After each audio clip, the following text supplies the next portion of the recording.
पृथ्वी हमारे सौर मंडल का खास और इकलौता ग्रह जिसका कहना है जीवन।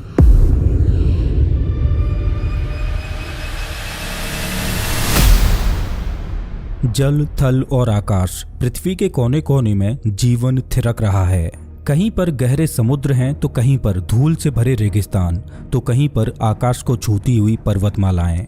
बड़ा ही अनोखा है हमारा ये ग्रह, लेकिन जितना अनोखा ये ग्रह है उतनी ही अनोखी वो घटनाएं भी थीं जिनकी बदौलत आज पृथ्वी ने ये रूप धारण किया।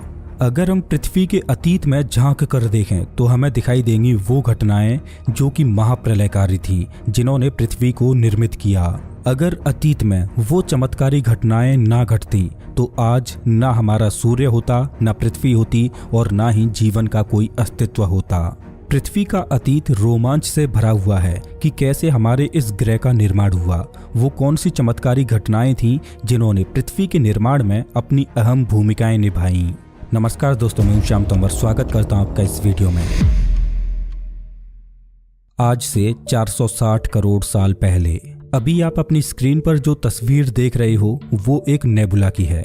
नेबुला एक बहुत बड़ा क्लाउड होता है जो कि गैस, डस्ट और छोटे छोटे पार्टिकल से मिलकर बना होता है। ये कोई आम क्लाउड नहीं बल्कि ये घर है तारों का, जो कि हजारों प्रकाश वर्ष में फैला होता है। आज हमारा ग्रह पृथ्वी, मैं, आप और आपके आसपास दिखाई देने वाली हर एक भौतिक चीज आज से अरबों साल पहले इसी तरह के एक बहुत बड़े बादल में गैस और धूल के रूप में मौजूद थी। आगे चलकर इन गैस और धूल के बादलों से हमारा सूर्य, प्लैनेट्स, एस्ट्रॉइड्स, धरती और इस पर थिरकता हुआ जीवन, ये सब बनने वाले हैं। इस क्लाउड में एक अदृश्य शक्ति छुपी हुई है जो इन गैस और धूल के बादलों को हमारी आज की दुनिया में बदल देगी, और उस अदृश्य शक्ति का नाम है गुरुत्वाकर्षण यानी ग्रेविटी। वही ग्रेविटी जिसकी वजह से सेब धरती पर गिरता है, वही ग्रेविटी जो हमें धरती से बांधे रखती है। इसी ग्रेविटी ने हमारी दुनिया का निर्माण किया। आप ये बोल सकते हो कि अगर ग्रेविटी ना होती तो हमारी दुनिया कभी बनती ही नहीं। ग्रेविटी की वजह से गैस और धूल से बना ये सोलर नेबुला सिकुड़ने लगा और ये प्रोसेस अगले 1 करोड़ सालों तक ऐसे ही चलता रहा। लेकिन उसी दौरान एक अद्भुत घटना घटती है। इस क्लाउड से बहुत दूर मौजूद एक तारे में सुपरनोवा विस्फोट होता है, जिसकी शॉक वेव ने इस क्लाउड में एक हलचल पैदा कर दी। ये क्लाउड उन शॉक वेव्स की वजह से रोटेट करने लगता है। समय के साथ जैसे जैसे ग्रेविटी की वजह से ये क्लाउड सिकुड़ रहा था, वैसे वैसे इस क्लाउड की रोटेशनल स्पीड और तेज होती जा रही थी। तेज रोटेशनल स्पीड की वजह से इस क्लाउड ने एक बहुत बड़ी डिस्क की शेप ले ली। इस डिस्क को प्रोटोप्लानेटरी डिस्क बोला जाता है।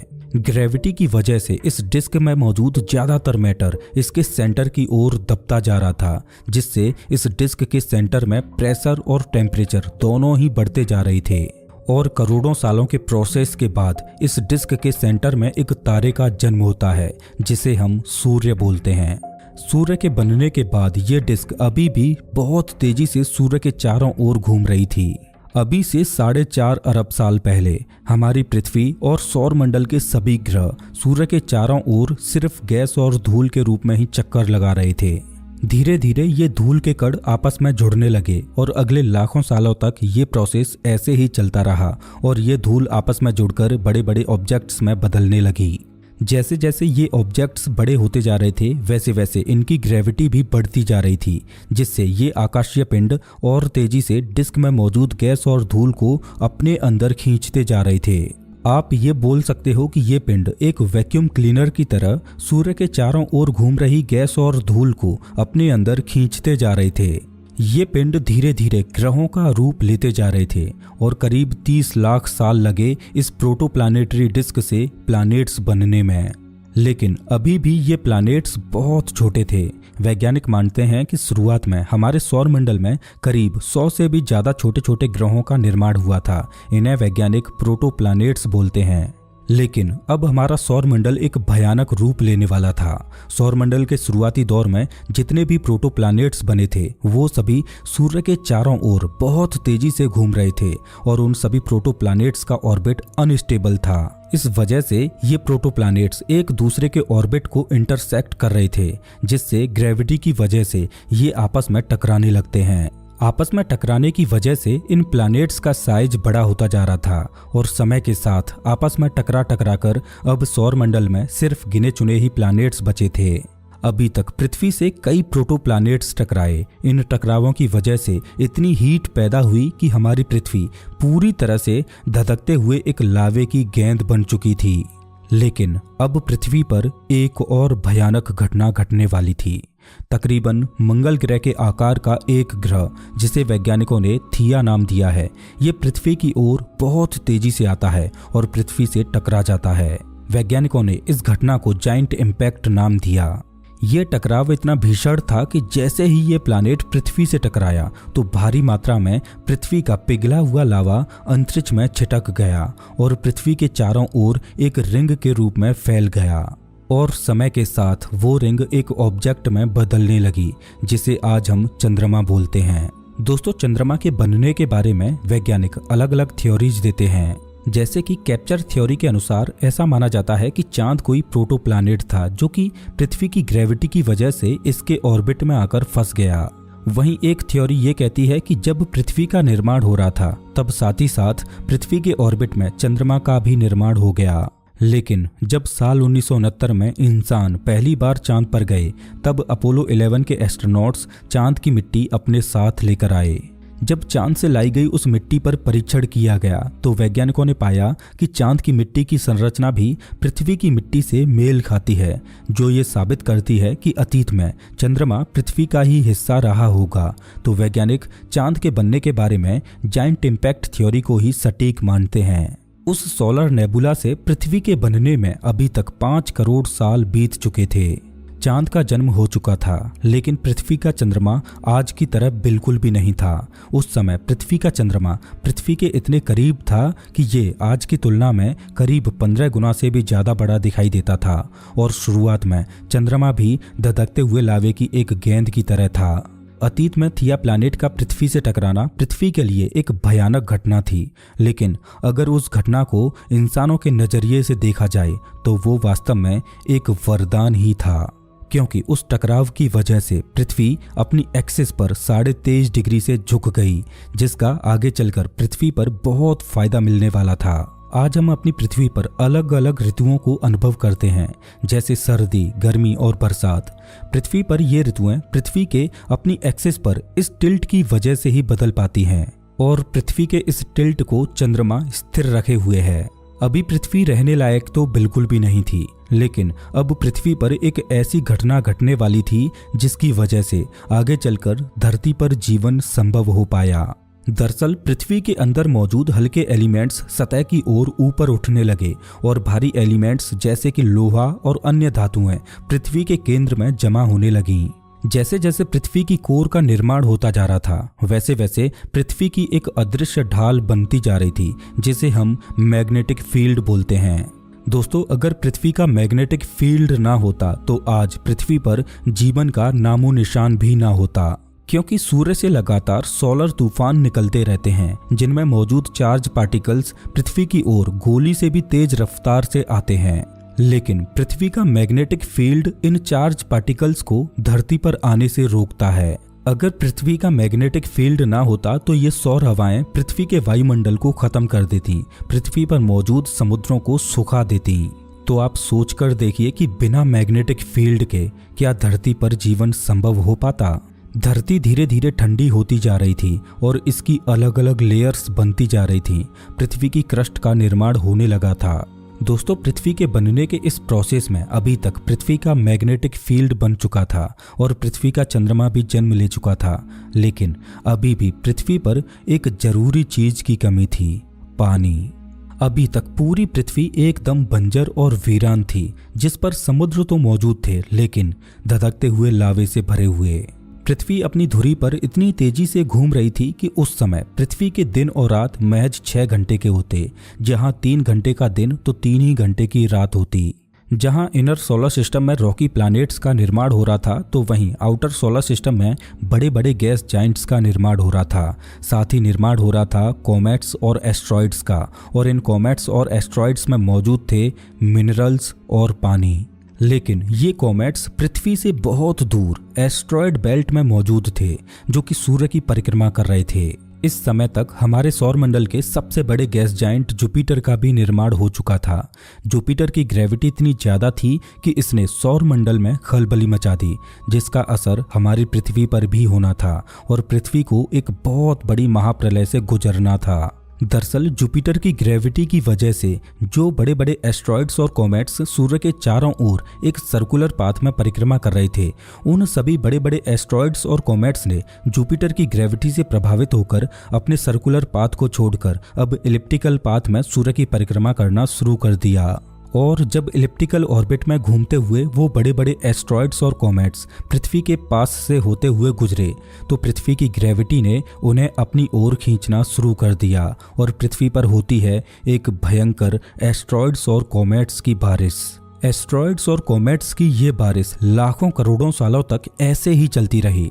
कॉमेट्स आते और ये अपने साथ मिनरल्स और भरपूर मात्रा में पानी लाते, जिससे पृथ्वी पर समुद्रों का निर्माण होने लगा और अब हमारा ग्रह जीवन को धारण करने योग्य बनता जा रहा था। दोस्तों, आप जब भी पानी पियो तो आप एक बार ये जरूर सोचना कि आप जिस पानी को पी रहे हो उसकी एक एक बूंद पृथ्वी से लाखों करोड़ों किलोमीटर दूर कॉमेट्स के अंदर बनी थी।